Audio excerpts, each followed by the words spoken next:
Well, hello there. Welcome to the first full-length episode of the War, Sports, Politics, and Dragons podcast. I'm Dave, Emperor of the Nerds, and thanks so much for listening. I really do appreciate it. I'm going to be your host. Thanks again for tuning in. Before we get going here, I want to give you a brief synopsis of something important. Basically, why am I doing this? There's a ton of podcasts out there, but I got to level with you.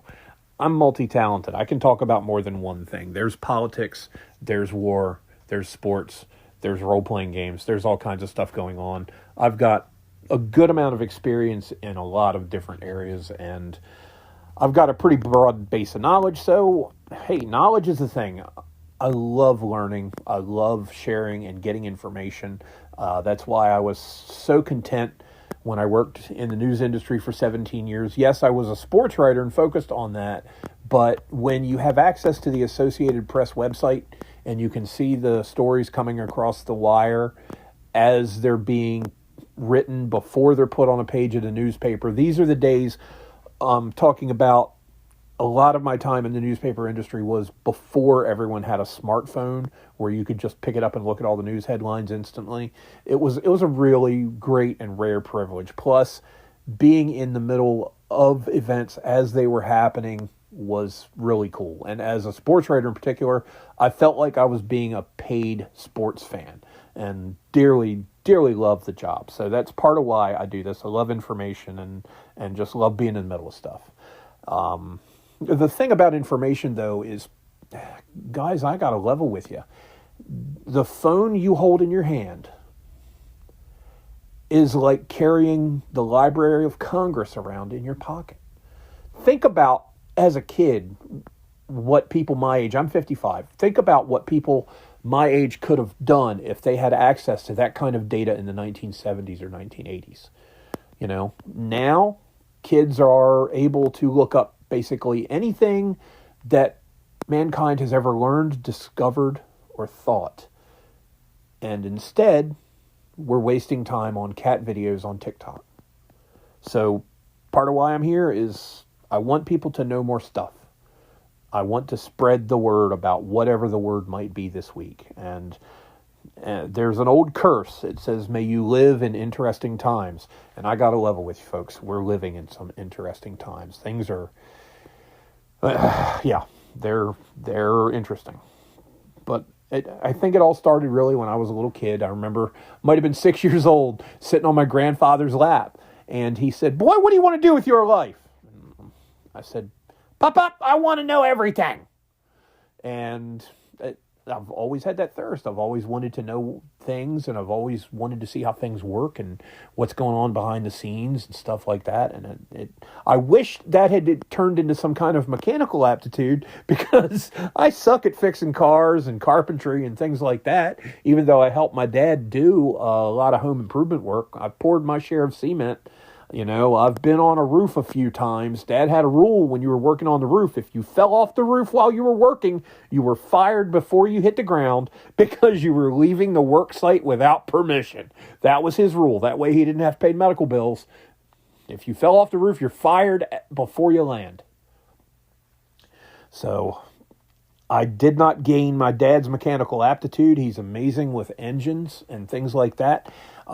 He's 81 now. But I'm pretty sure that he still has the fuselage of a Curtiss Jenny aircraft. That's an aircraft that was a biplane that was used as a training aircraft around World War I, okay? And so we fought in World War I, America did at least, from April of 1917 until November of 1918. And it was used a little bit after that. And there's actually a famous postage stamp that's worth a whole lot of money that has the Curtiss Jenny on it. But the plane is upside down. It was a misprint. So if you have a Curtiss Jenny stamp, it's like an old 3-cent stamp from the 20s. If you have that stamp and the Jenny's upside down, you've got something. But you're not going to find them. But when we're talking about incredibly rare things, there's something incredibly rare we're going to be talking about today, something that was stolen from someone that just sold at auction for not a small, but a rather large fortune. We're going to get into that. We've got some world news. We've got stuff about, we're talking war, we're talking politics, we're talking about sports. We just finished up a big weekend in the NFL, and we've got some news from the world of Dungeons and Dragons, and then we've got an installment of what I call anecdotal evidence, which is me sharing one of my little life stories. And then I'll give you some information on how to help support the podcast. But for now, welcome aboard. I'm Dave, the Emperor of the Nerds again, and here we go. Starting off, Luke Oil sale pending. Okay, folks, here's what we've got going on here. Luke Oil, you may have seen the logo for this company. Luke Oil is a Russian-owned oil company. And basically, here's what Reuters is reporting. Excuse me, sorry. Private equity giant Carlyle, a group comprising oil major Chevron and Quantum Capital Group, as well as UAE-based Investor International Holding Company, are competing for the global assets of Russia's Luke Oil, as a U.S. deadline to sell them expires this week, sources said. Now, why is there a U.S. deadline for Russia, a company in Russia, to sell off assets? Well, it's part of the sanctions that the U.S. has imposed on Luke Oil and its peer Rosneft. They did that back in October in order to force the Kremlin, read Vladimir Putin, to a peace deal with Ukraine, and has given Luke Oil until January 17th to sell its global portfolio, which Reuters reports is worth $22 billion. The assets that they have include oil fields in places like Iraq, Azerbaijan, which is in the Caucasus Mountains between Russia and Iraq and Iran. There are three countries in that region. There's Azerbaijan, there's Armenia, and there's Georgia. And then there's also little areas like Chechnya that have tried to secede and form their own nations. But the Chechnya thing, we'll get into that later. It's basically I don't want to say semi-autonomous region, but it's a restive region in the Caucasus. Anyway, Iraq, Azerbaijan, Kazakhstan, they also own refineries and gas stations in Europe and the U.S. I have seen at least one Luke Oil station here in the U.S. They've been holding talks with potential investors since November, according to the four industry sources that Reuters cited. Carlyle declined to comment, so did Chevron and Quantum. IHC did not respond to a request for comment at all. So they're keeping mum on it. But once they reach a deal, the future buyer then has to get clearance from the U.S. Department of the Treasury's Office of Foreign Assets Control, or OFAC, according to the U.S. regulations. This fascinates me that America has been able, under the sanctions that it's imposed on Putin and Russia, to be able to force Russia, which has an oil-based economy, to sell off assets. This is huge. OFAC may extend the current general license and allow negotiations between Luke Oil and buyers to continue, three of the four sources said. Department of Treasury did not immediately respond to a request for comment from Reuters either. Luke Oil had a little bit of a pickle with, was it Saudi Arabia? It was one of the Middle Eastern countries. It nationalized. Here it is. Iraq did it. The firm's operations have been disrupted around the world due to sanctions, which we've already talked about a little bit, and a lack of banking lines, which means that banks aren't dealing with Luke Oil. That could affect their ability to get credit, to do further development, take out loans to drill more wells, et cetera, et cetera. While Iraq has nationalized Luke Oil's biggest oil field, West Qurna 2. Now, what nationalization of an oil field means is this. Let's say you're a country, you're Venezuela, and I'm ExxonMobil, or Standard Oil. And Standard Oil has a whole bunch of refineries and stuff in Venezuela that they've put their own capital, their own money into, and they've sounded out for oil, they've drilled the holes, they've dug the wells, they've put the pumping stations in, they've got the refineries there, and you, the Venezuelan government, comes in and says, this is ours now. You lose it, we get it. And they might give you money for it, and they might not give you money for it. But in any event, what a nationalization means is that the government takes over facilities owned by a private company, either that is based in that country or is based in another country. It's usually foreign countries that have that to deal with, because if you're nationalizing something, it means you're making it part of your national infrastructure. And if it's owned by a company in your country, it's kind of sort of already part of your national infrastructure. But that's an interesting deal, because Russia, that's going to hurt Russia a little bit financially. And I can tell you right now, the war in Ukraine, we're almost at 4 years now. I think next month will mark 4 years since the beginning of that war. To put that into context, the war that the Soviet Union fought against Germany lasted just a shade under 4 years too. And of course, the Ukraine war doesn't have the level of casualties that the war with Russia has, but there's still significant loss of life, significant costs in blood and treasure, and hopefully that can help push things a little bit farther toward a peace. I won't get into the thornier issue of the Russia-Ukraine war itself, because that's a whole podcast. I could devote multiple hours to that, and I would want to have more than one person talking on that subject, but that's where we are on that. So that could be very interesting. Keep your eye on Lukoil and just see who buys it, where it winds up. It's interesting that an American company could own part of this Russian oil company. Of course, there are already American interests in Russia that own stuff, but, anyway. There's your war. Now let's talk about politics and world news. Meta bans 550,000 people in Australia. Recently, I want to say it was back in mid-December, Australia, the nation, passed a law that barred anyone under the age of 16 from being on social media. And according to Bloomberg, I'm reading this on South China Morning Post's website, Meta Platforms says it has shut down almost 50,000 accounts in Australia to comply with the country's landmark social media ban for children. The social media giant has closed around 330,000 Instagram accounts, and by the way, I'll be on Instagram soon. 173,000 Facebook accounts, again, that page is being built, and almost 40,000 Threads accounts. You will not find me on Threads. These all are believed to belong to people under the age of 16. The law came into effect December 10th, so I was close on that. And it mandates services such as TikTok and Instagram keep under 16s off their platforms or face fines of up to 49.5 million Australian dollars. In American dollars, that's 33 million.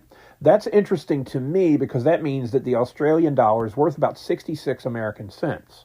Having done business a few years ago online, buying some nerd stuff from a seller in Australia and selling stuff to people in Australia, as recently as about 10 years ago, the Australian dollar was pretty much equal value with the American dollar. It was somewhere between 94 and 98 cents for an American dollar to be equal. The Australian dollar is worth 94 to 98 American cents. It was very close. Now the Australian dollar has lost basically a third of its purchasing power versus America. It makes me wonder what else is going on with Australia. But this worries me more, not because it keeps kids off TikTok, because I friggin' hate TikTok. You will not find me on there. I think that is a wasteland. And I've said for years that social media will be the destruction of society. And that's part of why I have this podcast, is in the hopes of kind of holding back the tide of decay and getting people together and learning stuff. Because you know what governments fear the most is actually a very well-informed populace. People not knowing a daggone thing and not understanding a daggone thing, they're way easier to manipulate. Emotional manipulation, you can see it in the news and in politics in America all the time. You get your gut reaction from people, and that's where they go, and they don't go anywhere down the road to logical thinking. They don't think anything through. So if you start censoring things, though, this is a really slippery slope. But again, this is Australia, okay? Let's not forget that during the height of the COVID panic, Australia did, and there's footage of it online, and I'm not even going to argue it with you. This is like arguing whether the sun comes up in the east or not. This is simply a fact. Australia had camps set up to quarantine people who had COVID that were guarded by armed policemen. Okay? They basically had COVID concentration camps. I saw it. I saw footage from inside shot by people in the camps. I saw footage from outside shot by people who weren't in the camps. They existed. Australian police also fired on and hit protesters with live ammunition during COVID protests. So Australia is not really that bastion of freedom that we might think of it as being, that they're like Texas and Britain had a baby and that's what Australia is. That's not really the case. Australia is slowly sliding down that slippery slope to becoming a surveillance state, in my humble opinion. And I think this is one of the steps. First, you ban social media. Then you ban websites. Then you ban TV stations or providers. Then you ban people from talking. Then you ban this. Then you ban that. Then you put cameras everywhere and so on and so forth. And the problem I have with that is so many people have read George Orwell's 1984, but they're not reading it as a warning. They're reading it as an instruction manual. And that worries me because, to be honest, man, you can't trust government. You just can't. I'm not saying this because of my political affiliation. I'm saying it because of hard experience. Okay? Someone once said if you put the federal government in charge of the Sahara Desert, in 5 years they'd run out of sand. Think about how government handles things. They misappropriate funds. Look at the fraud going on in Minnesota right now. They misappropriate funds. They don't handle project deadlines very well. They don't handle the performance of their duties very well. I mean, when was the last time there was a government project that was on time, under budget, and delivered as promised? You're going to have to think long and hard on that, because unless it's the science of blowing things up, and to be honest, there have been numerous cost overruns on military projects over the decades, okay? I mean, the Manhattan Project was hugely expensive. That gave us the atomic bomb. The B-29 project, that was the delivery system for the atomic bomb, was even more expensive. And, well, let's think about Willow Run was a factory outside of Detroit where I think North American Aircraft was producing, or Consolidated Aircraft, was producing the B-24 Liberator 4-engine bomber. Willow Run was supposed to crank out one bomber every hour. Well, it took them, I want to say, almost a year and a half before they worked out the teething troubles. And at first, it wasn't called Willow Run. People jokingly were called Will It Run. They were calling it that instead because they had so many problems getting the production going. Now, granted, that was a private company, but it was a government contract. And the thing about it is, private companies do most of the work that we consider government stuff. Okay, who paves the roads? The government doesn't pave the roads. The government doesn't own any paving equipment. The government acts basically as a very crooked, very dishonest middleman, takes your tax dollars, skims a chunk of it off for administration costs or whatever they want to call it, and then they pay the lowest bidder to do whatever job it is they want done. In this case, we're talking about paving the roads. So if it's a $10 million job, the government says it's a $26 million project, and then the government gets $16 million, and the lowest bidder will get that 10 or whatever the amount might be. That's what government really is. And I don't trust it. And now that they're telling kids in Australia they can't use social media, granted, social media sucks, and it can be a black hole for the human intellect, but it's incrementalism, and you're going to a place you don't want to go when you start censoring things like that. So that one is going to be a hearty disagree. Then we're getting to some even more interesting news. Talk about living in interesting times. Let's go to Ecuador. Okay. And several human heads were found hanging at a beach on a popular tourist destination beach in southwestern Ecuador. Ecuador, by the way, is the Spanish word for equator, so it's right on the equator. It's in South America. It's sandwiched kind of between Venezuela and Peru. If you're looking at a clock, and Venezuela runs from 11 o'clock around to 3, and then Peru runs from 6 o'clock to around 8 o'clock on this dial of a clock. Ecuador occupies that area between 8 and 11. And it's got a significant amount of coastline on the Pacific Ocean. And this is where, then what comes into play here is, let's Here's what AP is reporting. 5 human heads were found hanging from ropes on a beach in southwestern Ecuador, police said Sunday, as the country reels from, say it with me, a wave of violence related to drug trafficking. Images published by Ecuadorian media outlets showed the bloody scene. Next to the heads was a warning sign directed at alleged extortionists of fishermen in the small fishing port of Puerto Lopez. The ropes were fixed to wooden poles on the beach. So they beheaded 5 people, attached their heads to ropes on poles, and put signs there as a warning to somebody. A police report attributed it to a conflict between criminal groups, and here's where the drug trafficking kicks in. Drug trafficking networks with links to transnational cartels. Remember the Cali cartel, for instance? Yeah, people like that, maybe stuff that's bigger. Sinaloa, that El Chapo was running. Groups like that, they say that they're active in the area and have used fishermen in their small boats for their illicit activities. And what they do with these fishermen in their small boats is they basically use them as drug mules. They will pack these small fishing boats with cocaine, marijuana, heroin, whatever it might be, and then send them across the seas to whatever country they want to take the drugs to. And that is part of why Trump has been blowing up boats in the Caribbean and on the Pacific coast of Venezuela, is because, or not the Pacific coast of Venezuela, but that's what's been going on, is drug mules. And these poor fishermen are approached by these drug people, these narco-terrorists that say, okay, well, we're going to pay you $50,000 if you take this boatload of stuff over here. No questions asked. Okay, I'll do it. Because some of these people, it's more than they'll make in 20 years. So the problem is, in the drug trade, there's a lot of money, so there's a lot of violence associated with it, and that's what's happening there. And this is in Manabí province, which is a little bit of a tourist destination. So, imagine finding severed heads at a resort here in America.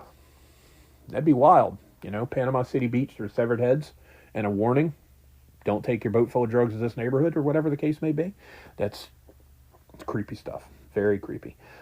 Police controls in Puerto Lopez increased after a massacre left 6 people dead 2 weeks ago. A second armed attack 3 days later left the same number of dead in the town of Manta, which is also in Manabí province. The story closes by saying that 2025 was Ecuador's most violent year on record, with more than 9,000 homicides, according to official figures. And the record that was set before that was just in 2023, when 8,248 people were murdered. So Ecuador has got a narco-trafficking problem, too. It's not just Maduro in Venezuela. It's not just Colombia. Ecuador is right there next to them. And it can be pretty bad when you get mixed up in the drug trade. So again, kids, don't do drugs. Please, seriously. They call it dope for a reason. You turn into one if you use enough of it. Back to Facebook and Meta for the next story. This one's kind of wild. Meta lines up nuclear energy. What Meta is doing... Sorry, wrong article. I'm looking through this on my equipment here. Here's something from the AP. Now, this came out Friday, so this is kind of old news, but this is my first podcast, so I'm reporting it because it's still recent and it's incredibly relevant. Meta has cut a trio of deals to power its artificial intelligence data centers. Okay? Now, an AI data center uses up a lot of juice because you got a lot of computers, a lot of servers, a lot of tech stuff, a lot of things going on in these buildings where they're trying to make AI more efficient, more profitable, more useful, more powerful. But they're securing enough energy to light up the equivalent of around 5 million homes. Basically, they're dealing with 3 companies to build this data center and nuclear power in the town of New Albany, Ohio. New Albany is a pretty well-to-do suburb of Columbus in southern Ohio. And Meta announced this Prometheus AI data center back in July. And it's going to be a 1 gigawatt cluster spanning across multiple data center buildings. It's supposed to come online this year. But Meta said in a statement on Friday that the 3 deals will support up to 6.6 gigawatts of new and existing clean energy. Now, I prefer nuclear energy to a lot of other sources. It's not perfect. Nuclear energy accident can be bad, but pound for pound, nuclear is one of your better options. I don't like wind farms. The blades aren't recyclable. There was a monologue by Billy Bob Thornton in an episode of Landman talking about the carbon footprint of wind farms and how they're basically almost more trouble than they're worth. But I like solar. Geothermal is something that I think needs to be explored a little bit more. We got to eventually get off of fossil fuel because eventually we're going to run out. The Earth is replenishing fossil fuel, but not at the rate at which we're using it. So someday we are going to run out of oil. And I've seen some pretty scary specials on TV about what would happen if it took place right now. So we've got to be able to find an alternative energy source, and I like nuclear. But for Mark Zuckerberg to basically use enough power, because 1 gigawatt, roughly, the industry standard, as I recall, 1 gigawatt is 750,000 homes. That's how many homes 1 gigawatt of electrical power will normally keep going. So they're at 6.6. You're looking at right around 5 million homes. To put that into proper context, here in Dorchester County, Maryland, in the town of Cambridge, which is the county seat of government in the county, there is a population of around 15,000. I want to say it's 14. I'm off a little bit there. But that equates to around, we'll call it 5,000 homes. So each gigawatt is 150 Cambridge, Marylands. So 6.6 times 150, you're looking at 1,000 Cambridge, Marylands. That's a lot. That's a lot of juice for AI. And AI, just like censorship, is a slippery slope. I welcome our machine overlords when they come and all that, ha. But we got to be careful with AI. AI is similar to, let me make an analogy to what George Washington said about government. AI is like fire. It can be a dangerous servant, but it would be a fearful master. And I hope that we can keep AI in its proper role, because if the machines take over, well, you got Skynet. You don't want Skynet, right? Okay. Shout out to my good buddy Sarah Connor. So that's an interesting piece of news there. It just fascinates me that you need that much power for something like that, but you need what you need. And that's going to take us into silly sports stuff. And it's not silly, but some people say that. So anyway, ignore what I said. Starting out, we got to talk about the NFL wildcard playoffs. For one thing, there were 6 games. 14 teams made the playoffs. 7 teams in each conference. Each half of the NFL made it. And the top teams in each conference, Seattle in the NFC, Denver in the AFC, got the top seed. So they got the weekend off. But the other 12 teams had to play. 6 of them got eliminated. So that cuts the field down to 8, which will take us to the divisional level of play, which starts this Saturday. I'm not going to make any predictions today. I'll do that in a podcast probably on Friday. But let's talk about the wild card wrap-up. The first 3 games, actually, I guess you would say the first 4 games. The first 4 games were pretty interesting because all but one was decided in the last couple of minutes. The opening game I felt a little vindicated, actually, by this one. I was glad to have gotten it right in that I felt like I knew a little bit more about what I was talking about. The Los Angeles Rams, which were the 5 seed, went to number 4 seeded Carolina. The problem is Carolina finished with a record of 8 wins and 9 losses. You got a losing record, you shouldn't be in the playoffs. I could go on a lengthy diatribe about why that is, but let's just say that if you can't win consistently in the regular season, you shouldn't be allowed in the postseason, and leave it at that. I think that's a fair enough assumption. That's a fair enough assumption. I think that a team from another division should have been allowed to make the playoffs instead of Carolina. See, Carolina actually lost their last game against Atlanta to end the regular season, which put Atlanta up to 8-9, knocked Carolina down to 8-9, but because of the outcome of the New Orleans-Tampa Bay game, I think it was, the that created a three-way tiebreaker at the top of the NFC South standings. And the way they compute the tiebreaker, Carolina, despite just losing to Atlanta, ended up winning the division. No. You're 8-9. Sit home. But to their credit, on the other side of the ledger, Carolina beat the Rams when they met each other in Week 13, which was early December, I think. So, okay, there's that to be considered as well. They beat a playoff team. It might have been the only daggone playoff team they beat, but in any event, they gave the Rams the game of their life, and the Rams had to rally late to win it on a last-minute touchdown pass from Matthew Stafford. And I got to get into something real quick about Matthew Stafford. Good quarterback. He paid his dues when he quarterbacked Detroit. He was selected, I want to say, first round the year after Detroit went 0-16. And he struggled through some pretty lean years with Detroit. They had some success, but then he got traded to the Rams, and right after that won a Super Bowl. So great trade. Obviously the Rams weren't winning Super Bowls. They hadn't won one since 2000 when Kurt Warner, who's now in the Hall of Fame, was the quarterback. But the Rams quarterback, Matthew Stafford, Matt Leinart, who's a former NFL football player and a commentator for one of the networks, he's basically just a talking head, said that, and I'm not quoting here, but basically said that if Matthew Stafford wins the Super Bowl this year, he needs to be put in the conversation as to his status as one of the 5 best quarterbacks of all time. Okay, here's how that conversation would go. Top 5 quarterbacks all time? Matthew Stafford? No. Period. Okay? This is the problem with these networks and these talking heads and these analysts. They honestly, not that I'm some all-seeing, all-knowing, omniscient god of football, but it's common frickin' sense.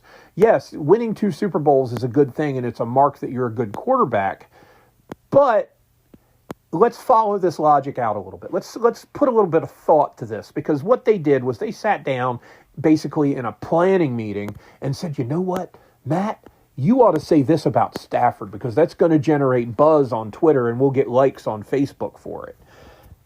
That's the problem with a lot of the commentary you're seeing now is whenever somebody does something great, he's the best of all time. And whenever somebody does something bad, he's the worst ever. And it's kind of the same attitude I used to see in high school sports parents. Is either if you're for me, you're my biggest fan. If you're against me, you're my worst enemy. Similar mindset. And when you're just talking in clickbait sound bites, you're going to come off sounding like a frickin' moron. Okay? And Matt Leinart comes off sounding like a frickin' moron. He absolutely does in this case. Not only is Matthew Stafford not one of the top 5 quarterbacks of all time, he might not even be one of the top 5 quarterbacks in the NFC West of all time. Because I can think of 3 from San Francisco alone that I think were better overall than him. You've probably heard of 2 of them, Joe Montana and Steve Young. There's a third guy, John Brodie, who played a long, long time ago. And then you've got Y.A. Tittle, who also played for the 49ers, who was a heck of a quarterback. But they didn't have Super Bowls back when Brodie and Tittle played. So there's a bit of a concern about frame of reference and context and, where they were historically. Like, for instance, George Blanda is in the Hall of Fame as a quarterback. If you look at his statistics, he threw for more interceptions than he had touchdowns. And as a kicker, he only made about 55% of his kicks. But he played for 20-some years. I think he played the last 10 years or so with the Raiders because he was hiding naked pictures of Al Davis somewhere as blackmail to keep a contract. But in his time and place in the early days of the AFL, before it merged with the NFL, to become the modern NFL of AFC and NFC, George Blanda was kind of a groundbreaker with the new AFL and the new teams and the new play style, and he accomplished some stuff. He started quarterbacking back in 1948, and played until 1975 or 76, I want to say. So there are guys that are better quarterbacks than Matthew Stafford, not to say that Blanda was. But there are better quarterbacks than Matthew Stafford, and folks, please stop listening to these talking heads blowing smoke out their butts about how this guy and that guy needs to be in the conversation, because these talking heads, as my friend Dustin put it, shout out to my good buddy Dustin, a former news co-worker, these talking heads have 30 people in their top 5. Okay? It's just garbage. It's just garbage. Think rationally, look at it in context, and give it a little bit of perspective. If he wins 2 Super Bowls, that's cool. There aren't a lot of quarterbacks that have done that. But if he's going to be considered one of the top 5 quarterbacks of all time, we know number 1 is Tom Brady. We're not arguing that. Again, that's like arguing if the sun comes up in the east. And for years, I hated Tom Brady. So I say this because the guy earned my respect and won 7 Super Bowls. You don't do that if you're an average quarterback. I don't care what you have around you. You have to have something as a quarterback to win Super Bowls, for one thing, one in each conference, and then to win more Super Bowls than any franchise has won, because the most any franchise has won is 6. He himself has won 7 because he won 6 with the Patriots and then went over to Tampa Bay and for his swan song won another one. If he's number 1, where's Eli Manning in this debate with Matthew Stafford supposedly being top 5, assuming he can win the Super Bowl this year, which he's still 3 wins away from accomplishing? Where does Eli Manning stack up against Matthew Stafford? Because Eli Manning won 2 Super Bowls as well, but wait, there's more. Eli Manning won 2 Super Bowls against Tom Brady. So, in theory, and in fact, he beat the best quarterback ever in the biggest game of the year, not once, but twice. So where's Eli Manning? Is he actually number 1 above Brady?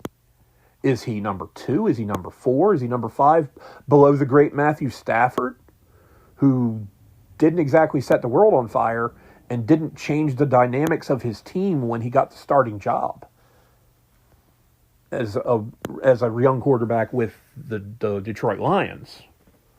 So the Stafford talk, Stafford's a great quarterback, don't get me wrong. I like watching him play. But no, he's not top 5 all time. You just need to shut up. Okay, so that was the first game. I got to get through this a little bit quicker. I don't want to be all day. Second game was in Chicago at Soldier Field. The Bears took on Green Bay. I picked the Bears to win this game because I said Green Bay didn't impress me much. Well, at halftime, I was way wrong. The Bears were losing 21-3 and quite honestly looked like a college team that didn't have their crap together against an NFL team that was polished and solid. Jordan Love was having a good game. The defense for the Packers was playing solid. They had held the Bears to a field goal on their opening drive and no points after that. 21-3 at halftime, 18-point deficit. And here's the thing. In the history of the Chicago Bears franchise, dating back over a century now, they had never won a playoff game where they trailed by more than 7 points. They're down 18. But what happens? Some light bulb came on in the heads of the Chicago Bears collectively, because the next thing you know, it's 21-6, and then it's 21-9, and then it's 21-16. But then the Packers score 27-16, but I think they missed the extra point at that point. So it's an 11-point game, middle of the fourth quarter. The Bears still have a lot of work to do, but daggone if they didn't do it, because they came back, scored a total of 25 points in the fourth quarter, won in the final moments, 31, I think, to 27 was the final score in that game, to advance to the conference semifinals, also known as the divisional round, which is coming this week. They play on Sunday afternoon at home. Huge win for the Bears, and Caleb Williams, great game. Second half. First half, nobody played well for the Bears, I don't think. But in the second half, Williams showed a remarkable amount of poise, and the Bears are not just a team that struggled through a season in a not terribly strong division this year. The Bears are a solid team overall, and I wouldn't put it past them to advance farther. It's entirely possible, so credit to the Bears. Now that finishes up the Sorry, my microphone just fell. That finishes up the Saturday games. Now, Sunday we had a triple header. And let me go ahead and open up that page again because it's all a blur now. It's all a blur of nachos and cheese and happy memories.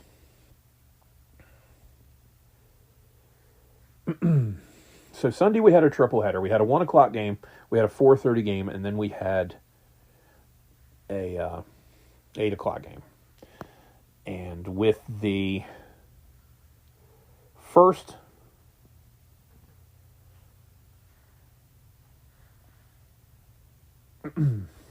hold on, I'm trying to find them in chronological order because it's so much easier to do it that way.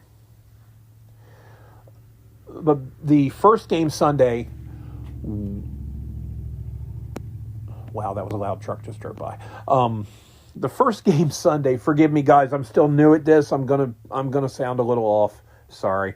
The first game was Buffalo at Jacksonville. I picked Buffalo to beat the AFC South champion Jaguars because I said in my picks that I did for a short on YouTube that the Buffalo Bills have something that no other team in the playoffs has right now, and that's 2 words, Josh Allen.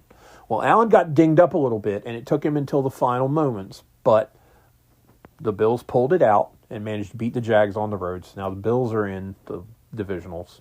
Congratulations to Buffalo. That was a hard-fought win for them. The next game was the first game, and the only game, as it turned out, that I got wrong was when San Francisco went to Philadelphia to play the defending champion Eagles. Now, I gotta confess that I absolutely loathe the San Francisco 49ers. I'm a longtime Dallas Cowboy fan, and I'm also a Baltimore Ravens fan. I have one team in each conference. I know, it's kind of silly. But I remember January 1982 watching Joe Montana throw up that desperation pass, and it just so happened that tight end Dwight Clark, who's 9 feet 6 inches tall, reached up and grabbed it because I don't think a lot of people who were shorter than him would have been able to get it, but that's neither here nor there. They tried to say it was a designed play, and I'm like, yeah, you designed your line to collapse and him to throw up a prayer. I'm sure that's in Bill Walsh's playbook, I'm positive. But anyway, I grew to hate the 49ers after that because they took away my precious from the Cowboys. Dallas was supposed to go to the Super Bowl that year and beat the Bengals. That was what was supposed to happen, but it ended up not happening. And from that point on, I didn't like the 49ers. Well, this year, to end the season, the 49ers went to Seattle and looked like crap and got beat. So they weren't exactly riding a crest of momentum for a road game against the defending Super Bowl winners. You go into Philadelphia, and Philadelphia ain't exactly the friendliest crowd in the world. Okay, I can remember watching at Veterans Stadium during a Philadelphia Phillies baseball game. There was an Easter egg hunt, and the crowd in the city of brotherly love booed the girl that didn't find any Easter eggs. I mean, this ain't exactly, Philadelphia is not appropriately named anymore, in my humble opinion. But I picked the Eagles to win the game because I said home field advantage. San Francisco looked like crap. Objectively, I've got to go with the Eagles. Well, the Eagles lost by, I think, 4 points. I think it was 23-19. But they threatened very late. They got down to the San Francisco 21 with about a minute left. And on the first down play, Jalen Hurts tried to come out of the pocket and got tripped up and fell for a 1-yard loss, and then threw an incompletion on second down, threw an incompletion on third down, threw an incompletion on fourth down, and that was the end of the game. But if the Eagles had scored a touchdown on that drive, I would have been 6-0 this weekend, and I would have been profoundly happy. Who wouldn't be happy to go 6-0 picking wild card games? I wish I'd had money riding on them, but anyway, I didn't. And again, don't use my picks as advice. Don't bet money based on what I'm picking, because I've had wild card weekends where I've gone 1-5. That takes us to the late game on Sunday night, which was kind of a snooze fest.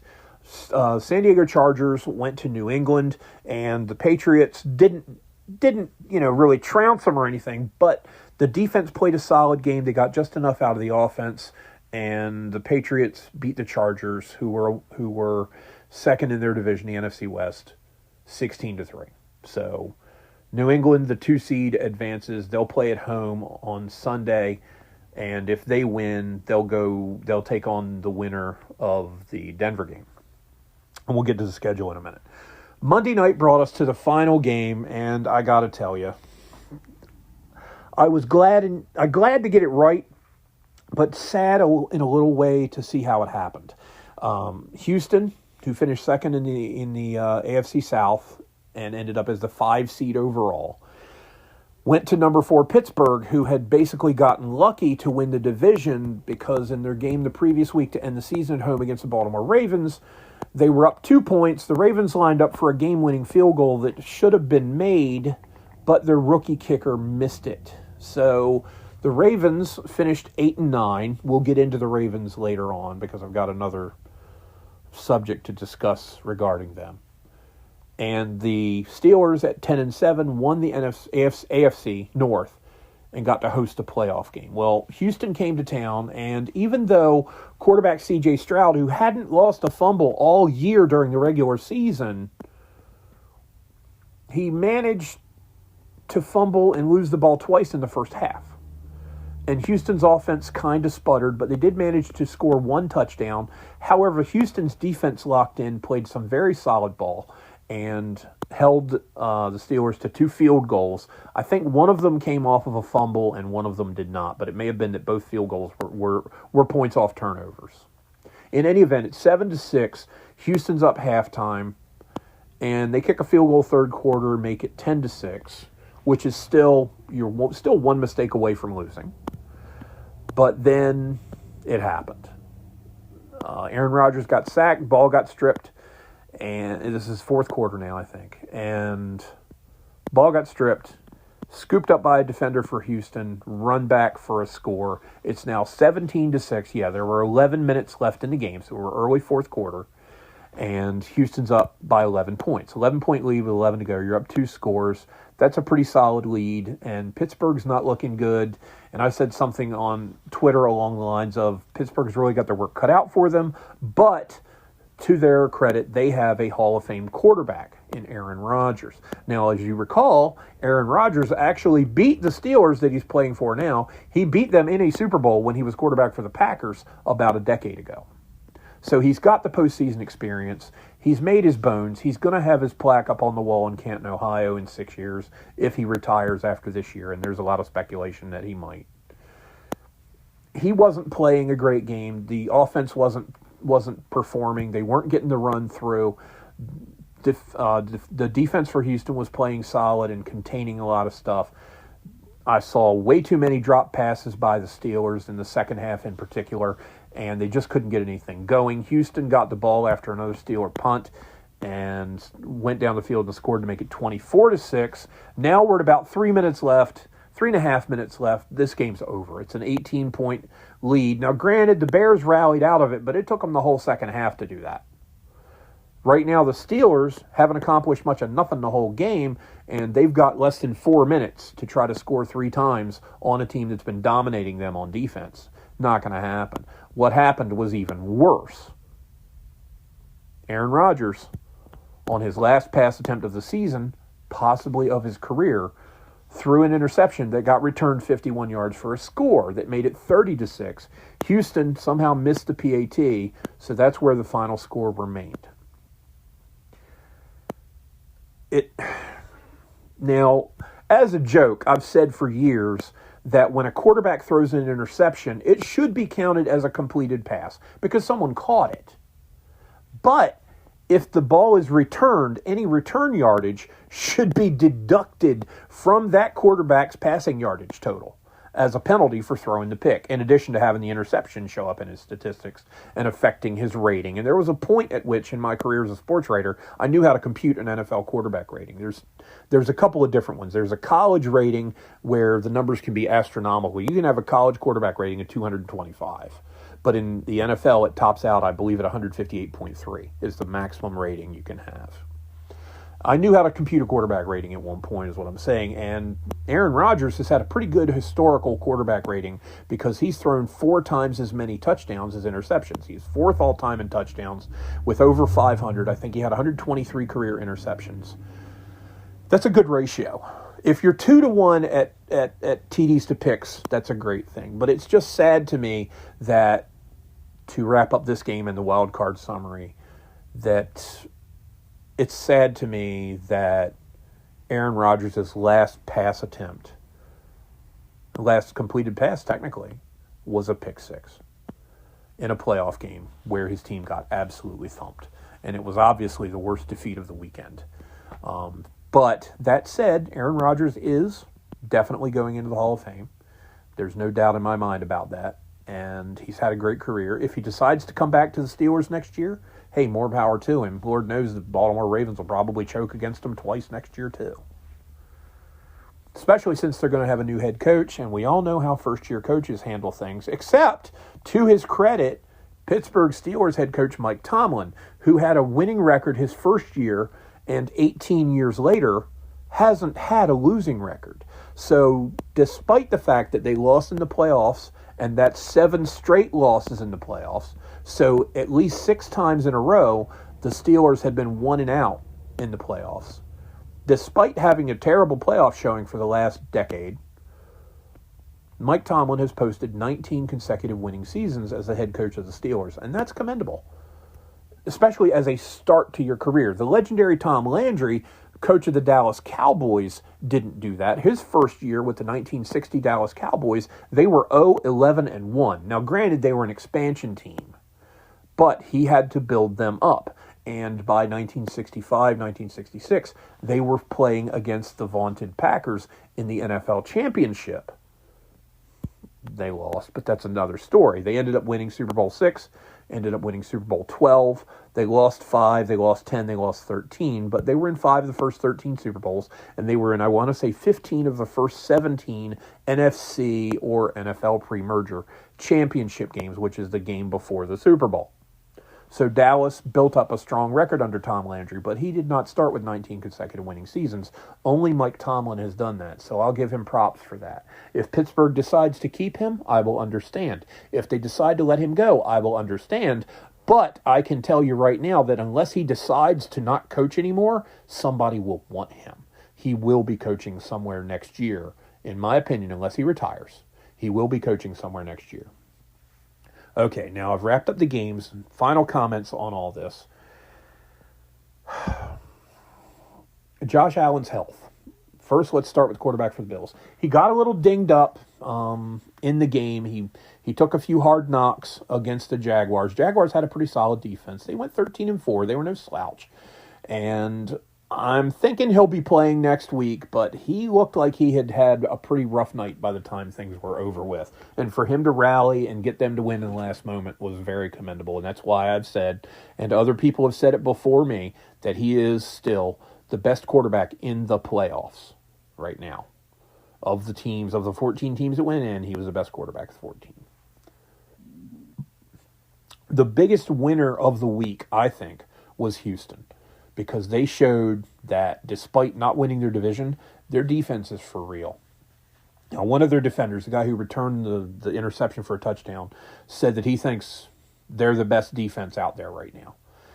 And that's a bold statement. Seattle played some very good defense this year. Denver played some good defense this year. Houston, obviously, played some good defense this year. To determine whether or not the Texans are going to go all the way, I would not put it out of the realm of possibility. But who knows? I mean, in the NFL, you don't know. You just don't know. I've seen too many leads go away this year, including that pathetic performance by the Ravens opening night at Buffalo, where they were up 15 points with 5 minutes to go and managed to choke 41-40. So the Ravens didn't play defense all year, but Houston has, I think they've won 10 in a row. They're on a hot streak. They're the biggest winner in this first round of the playoffs. Congratulations to the Texans. They're the best team in Texas, best team in the South, in my opinion, because Jacksonville didn't make it. So there you have it. The biggest loser of the winning teams, I've got to say, is San Francisco, and it's because of them losing their tight end, George Kittle. I think he went out late in the game with an ACL. The 49ers have been banged up all year. They keep taking these hits in the injury department, and it's going to get to a point where it's unsustainable. And I think they mentioned during the game Sunday that they were on their 5th, 6th, and 7th linebackers, and they had them starting. that their linebacker core in particular had been decimated by injuries. You can only hold that up so long. And when you get to the postseason, your roster is set. You can't pull people from the practice squad for the divisional playoff game, as I understand it. So what they've got is what they've got to go with. They got to dance with who they brung. And if they can do it without their all-pro tight end, hey, more power to them. But, Brock Purdy's definitely got his work cut out for him next week with, one less target. And that's going to wrap up the football situation. Let's switch over to soccer. World Cup update. Who cares? Next, the Atlanta Falcons interviewed John Harbaugh. Harbaugh, of course, was the coach of the Ravens for a number of years, won a Super Bowl against his own brother Jim, which we got to remember, Super Bowl 47, 13 years ago, where the lights went out in the second half and stayed off for about a half an hour, but the Ravens held on to win, beat the 49ers in that game. I'll mention, by the way, that the 49ers were undefeated in the Super Bowl before Colin Kaepernick decided to take a knee to protest something, and they have not won a Super Bowl since, but they did manage to lose two. But that's neither here nor there. Let's get back to Harbaugh. Harbaugh interviewing with the Falcons, and I say this with as much sarcasm as can possibly drip off my tongue. I think he's a perfect fit. It's another East Coast bird mascot team, so he doesn't have to, think too much about it. He can just call his team the Dirty Birds, which the Falcons do anyway. And as he showed us this year, he can coach anybody to an 8-9 record. Although I think the Ravens had 11 wins in them this year, he managed to coach them to an 8-9 season. Congratulations, John. And by the way, just so we're clear, Atlanta finished the season 8-9. So I think Harbaugh's a perfect fit down there. I don't blame him for everything that went wrong with the team, but the fish does rot from the head, as they say. There were some issues offensively with Lamar Jackson being dinged up from time to time and missing a game here and there. But you know what? The 2000 Ravens basically didn't have a quarterback, and they managed to win the Super Bowl. Granted, they had possibly the best defense of all time. But the 2000 Ravens went 5 games at one point in a row without scoring an offensive touchdown. They had a quarterback on the team named Tony Banks, who shares a name with a member of the British rock band Genesis, and I'm not sure if the British Tony Banks could have done any worse as a quarterback than the American Tony Banks did, because the American Tony Banks finished his career with more fumbles than he had games started. Okay, Tony Banks was a wretched quarterback, but he ended up playing in the Super Bowl that year against the Giants and didn't do terribly badly, and the Giants fell in defeat to the Ravens by the wonderful lopsided score of 34-7. That was a sight to behold because, of course, the Giants were probably the worst NFC champ in history to make a Super Bowl. The 2000 Giants were not that good a team. I don't know what the heck was going on in the rest of the NFC. But the Giants got humiliated. They were down 20-0 at one point. Ron Dixon ran back a kickoff for a touchdown, but then the Ravens responded with the same exact thing when Jermaine Lewis ran the ensuing kickoff after that touchdown back for one of the Ravens' own, and it was a laugher. All told, the game was really a laugher. The first half was kind of slow, but the second half, the Ravens absolutely stomped a mud hole in their butts. So moving on past the Harbaugh thing, here comes some more sarcasm. The WNBA and the WNBA Players Association have agreed to extend the deadline for their contract talks. Stop laughing, please. Look, I've seen enough bad basketball, male and female, for a lifetime. I'm actually so burned out from watching basketball that I can't turn it on anymore. I watched, during my time as a sports writer, I guesstimated it, counting JV, varsity, JUCO, Christmas tournament games, professional games, whatever it was I watched, I probably watched around 1,500 to 1,600 basketball games. And I got to level with you. The WNBA does not impress me. I do not want to sit through 2 hours of angry women missing layups. It's just not worth it for me. And for a lot of people, it's not worth it. And for those of you that are out there that want to pretend to be rabid WNBA backers, do me a favor and name one player on the worst team last year. Or do me another favor and name one player from 4 different teams. You probably can't, because just as the case is with women's soccer and their agitation to get paid the same amount as the men, they're just not bringing in the revenue. Okay? The WNBA, compared to the NBA, is a welfare case. The NBA subsidizes the WNBA to help keep it going because, on average, a WNBA franchise suffers a net loss of around $1 million a year simply by operating. They're losing money, they're bleeding money, millions every year. So if the WNBA players wanted to be paid a fair share of their team's profits, what that would actually mean is that each WNBA player would have to pay around $83,000 a year for the privilege of playing professional basketball. Okay, the skill isn't there, in my opinion. Now, granted, I'm not comparing WNBA level of play to NBA level of play. I'm just saying that I don't think the WNBA is terribly talented in and of itself. And because of it, they're not drawing in fans. Plus, traditionally, having seen the crowds at various sporting events, female sports, for whatever reason, do not draw the same number of butts in seats as male sports. They simply don't. It's just a matter of looking at the stands. It's been like that for quite a while. I started working as a sports writer back in 1989. That was 37 years ago. It hasn't changed in 37 years. The guys draw more than the girls. Facts are sexist, I guess, but that's just the way it is. And for players in a league that's losing millions of dollars a year despite being propped up by its big brother, for players to agitate for bigger paychecks when they can't make layups, I'm sorry, I've seen too much bad WNBA basketball for me to ever think that they're anywhere near on par in terms of their ability to draw a crowd as the NBA is. The NBA is far and away more entertaining to watch. Far and away. And for the players to walk around wearing shirts, pay us what you owe us, quite honestly, you girls each owe your franchise $83,000 a year.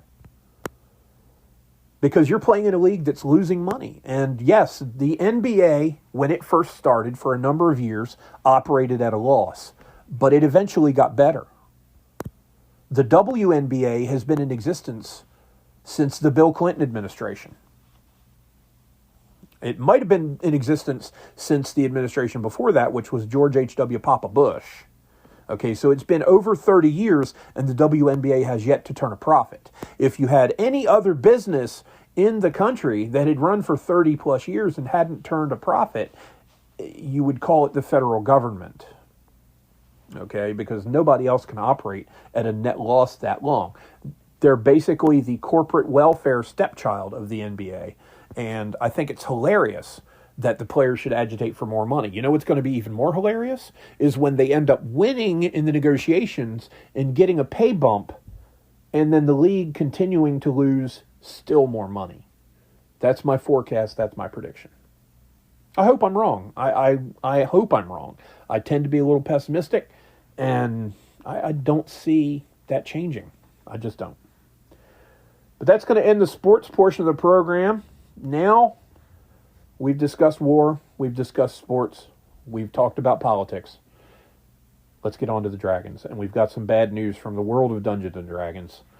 A lot of you folks listening will not know this name, but some of you listening will. If you're an old coot like me who played the game back in the 80s, you will remember this name, but maybe you won't be able to place it. Back around New Year's Eve, I want to say on December 30th, a fellow named Tim Kask died. Tim was 76 years old. He died from a brief illness. My guess is he probably caught pneumonia or something, and that was how we lost him. But Tim was well known in the role-playing game community in the 70s and early 80s in particular, because he was one of the first people hired by Gary Gygax. Gary Gygax, along with a fellow from Minnesota named David Arneson, were the two men responsible for the creation of Dungeons & Dragons. Gygax gets the lion's share of the credit, but Arneson had a lot of input in things. Gygax was a more shrewd businessman and PR manipulator, so he tended to get more of the credit. And long and the short of it is, TSR hired people at one point because they became a functioning company that was able to do so due to the revenue from selling the D&D game. And Tim Kask was one of the first hired, and I've read that he was the first full-time employee that they had. He was also the first editor of the famous Dragon magazine, which was the house organ, the official magazine of TSR. So it was the official voice, basically, of Dungeons & Dragons. Now, in print version, Dragon magazine ran from 1975, I want to say, to 2008. It ran for 33 plus years, 359 issues. It wasn't monthly at first. I think it was quarterly, and then it went to 5 times a year, and then it was bi-monthly, and then it was monthly. But that transition all happened in a period of like 6 months because they were going, okay, we'll start quarterly. Well, no, let's make it 5 times a year. No, let's make it bi-monthly. Man, look at these sales figures. Let's do it monthly. So they ended up doing it monthly. After about 100 issues, because Dragon Magazine would publish adventures that you could run for the game in their magazine, but they ended up spinning one off in 1987 called Dungeon Magazine, which had adventures as well. Now, Tim had nothing to do with Dungeon Magazine. That came out in 1987. Tim had left TSR in 1980 over what musicians would call creative differences. Basically, he didn't like the direction the game was going because he felt that it should be more freewheeling of a game, more open to imagination and interpretation, and not quite so rules intensive as he felt the game was becoming. To draw an analogy for those of you that are playing D&D now under its current iteration, which is 5th edition, the difference between 5th edition and 3rd edition is the inverse of the difference between 3rd edition and 1st edition. 3rd edition to me was the most rules-intensive version of the game, but it was also the most solid framework for the game. 1st edition and 2nd edition had a number of rules that contradicted one another. 3rd edition didn't have that. 5th edition is just very plain out rules light. I think Tim Kask would have liked 5th edition for the amount of rules that it had and didn't have, because a lot of things got streamlined, but you can also see, as a veteran gamer and someone who's looked at game design, you can see that there were a lot of corners cut. Like, there are certain things that you can do in D&D games, and I won't get into it for those of you that aren't gamers because it's so incredibly esoteric. But long and the short of it is, there were some corners cut where you couldn't do certain things in the D&D game, 5th edition, that you could do that were well graphed out and well documented in other editions. But Tim left the company in 1980 and went on his own, did his own thing for quite a while. He founded a company, I want to say in 2015, when he was 65 or 66, and stayed active in the industry until his death, and he will be missed. Years ago, I bought the digital collection of Dragon Magazine. The first 250 issues were all put on CD, and TSR sold them, or maybe it was Wizards of the Coast at that point, sold them as a package, and I bought that, and I have them in PDF, so I can look through the older Dragon magazines and see Tim's name everywhere. So I met Tim once at a Gen Con. I think it was in the 90s. It was either 1995 or 1997, because those were the two Gen Cons that I attended. Both of those were in Milwaukee. Gen Con, which was originally held in Lake Geneva, as in Geneva Convention, not to be confused with the discussions on how you treat people in wartime. But the Gen Con conventions were originally held in Gary Gygax's hometown of Lake Geneva, Wisconsin. Then they got moved to Milwaukee or somewhere else in Wisconsin. But over the years, they've moved from Milwaukee at the Mecca Center downtown, which is a great venue, to Indianapolis, and that's where Gen Con has been for a number of years. So it's actually a lot closer to my home now. I can reach it in one day's drive now, but I haven't been because I decided instead I was going to get married and make a bunch of babies. So I was enjoying playing with all the kids, which was cool. And I may never go to another Gen Con. If I do, great. If I don't, I've been to a couple. But I met Tim at a Gen Con in the 90s, and he was a very affable and friendly fellow, very, very pleasant to be around. And he will be missed by the gaming community. He was an asset. He was a decent man.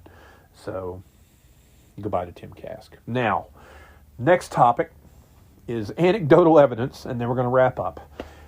In this, I'm going to tell a life story. Of course, I've already relayed a little bit of life stuff, but this one is something that I touched on briefly in a short I did on YouTube, as I was testing the waters on YouTube with a different account to see how things worked. And it was called My Worst Date Ever. But there's a Kevin Costner connection, and you're going to get a kick out of this. So it's 1993, and I'm a member of The Walking Dead at this point. I'm a young man in his 20s who's dating and trying to find the woman for him. And I asked a girl out, and she accepted, and her name, we'll call her Terry. I'm not going to give you her real name. We went out to dinner. The plan was dinner, take in the 9:30 showing of a film. I forget which film it was. And then, me being a gentleman, I was going to take her home because I never did the love them and leave them thing. You know, I was a decent guy. Still am, I'd like to think. Don't listen to what my wife says. She's a damn liar. Anyway, we went out to a restaurant. She orders a big salad, and I ordered a steak, which came with a baked potato, and I think I got a side of green peas with it. As I cut into the steak, I just happened to look up at her, and she's making this horrified face, like she just saw somebody get hit by a bus. And I said, "Are you okay? Is there something wrong with your salad?" She says, "No, I just can't believe you're going to eat that." And I looked at it and I said, "Well, I ordered medium well. It doesn't look like it's undercooked or anything. What's wrong with it?"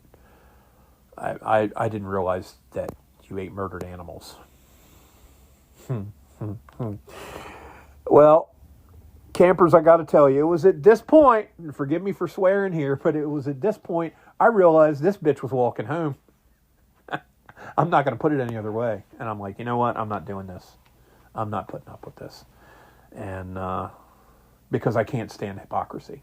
And that's the biggest thing. So I decided that in my personal crusade to stamp out hypocrisy, I was going to stamp this one's out quick, fast, and in a hurry. I said, "What do you mean a murdered animal?" "Well, I mean, a cow died for that. They electrocuted it and cut it up." "Okay. How's your salad?" "It's fine." "Okay. You're cool with killing rabbits there, right?" "What do you mean?" "You're cool with killing rabbits?" "Well, no." I said, "You're cool with killing the occasional deer?" "No." What about a dog?" What about a house cat?" "No, I wouldn't want to ever kill an animal." "Okay. What about insects? What if you just killed all the insects in an area of like 20 acres? Are you cool with doing that?" "Well, I mean, I guess. But what if they're honeybees? Honeybees are becoming scarce."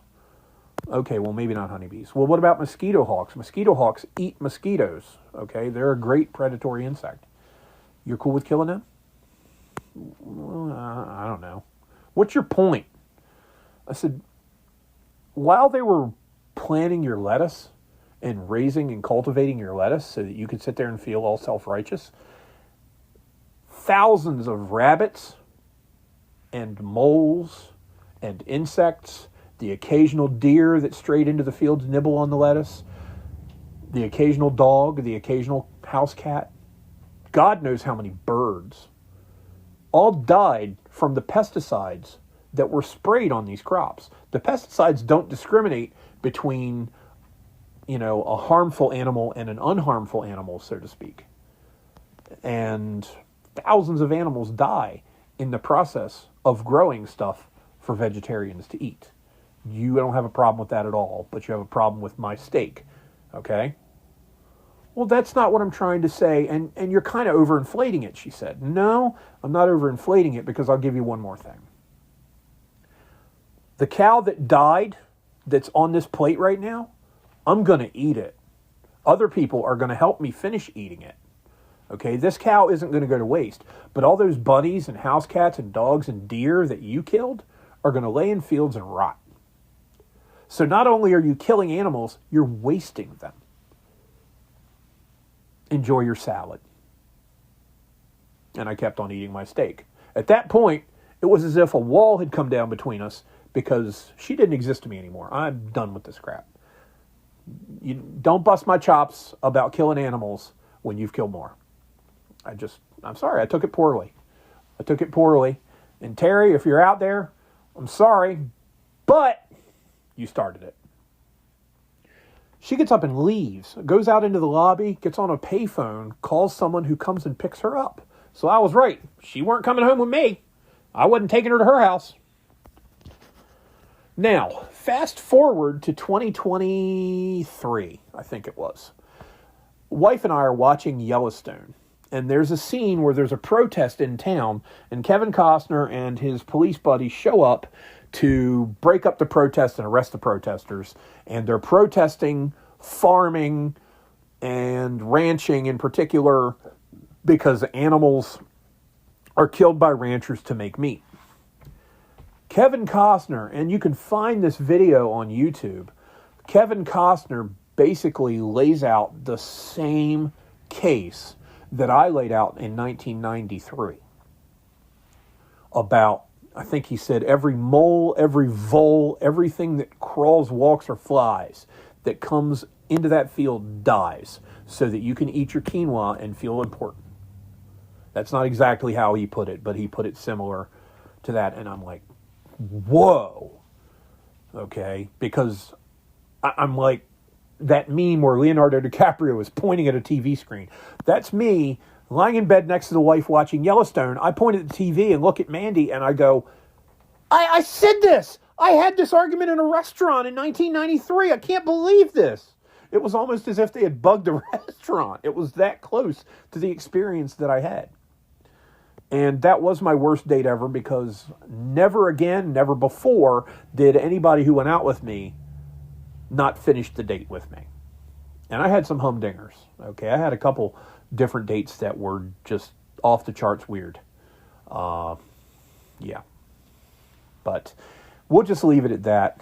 And that's going to end this episode of Anecdotal Evidence. And it's also going to end this episode of the podcast. Guys, thanks a lot for listening. We're an hour, 17 minutes in. It's a little longer than I thought it would be, but I'm sorry for rambling. So anyway, let's close things out. Please, if you're not already following my podcast, please do. You can get an account on Spotify and a lot of other places for free. And all you have to do is click on follow. I want to get my numbers up so that I can spread this far and wide. I want to be able to entertain and annoy as many people as possible. Please give me a 5-star rating if you would be so kind. I'm doing what I can here. What I'm working with right now is 2 very old iPhones and a $99 Christmas special Chromebook laptop. That's all the production equipment that I have. So I could use some help there in that regard, but we'll talk about that in a minute. Please leave a comment. Answer my poll. I have a poll on the first episode that I did where I was talking about my memories of working in Ocean City. Please answer that poll. I may have another poll come up in regards to this podcast, but I'm not sure yet. I respond to all the reasonable comments, but the unreasonable people and the trolls, y'all can just get a life. I'm not messing with you. But I'm in the process of setting this up to broadcast on Apple, on iHeartRadio, on the other different platforms. I'll keep you posted as that happens. My email for story and discussion topic suggestions and comments is very simple. It's WSPDpod, as in War, Sports, Politics, and Dragons Podcast, WSPDpod@gmail.com. Drop me a line. I'm glad to hear from you. Now, I'm setting up a Patreon, and the Patreon is patreon.com/WSPDragons. And what Patreon is it's a subscriber-based website where people produce content of various types, whether it's art, whether it's written material, whether it's videos, whether it's instructional stuff, that people then pay monthly subscriptions to join. Mine is set up, but I don't have the financial tiers for it set up. So right now, the website is free. The only content on it is going to be the podcast for a few more days as I get other stuff to put up there. But please join me on Patreon. It's patreon.com/WSPDragons. If you want to donate to help me get better technology, that would be great too. My Cash App is WSPDPod, $WSPDPOD. My email again is WSPDPod@gmail.com. I'm on Twitter. The handle is the WSPD Podcast.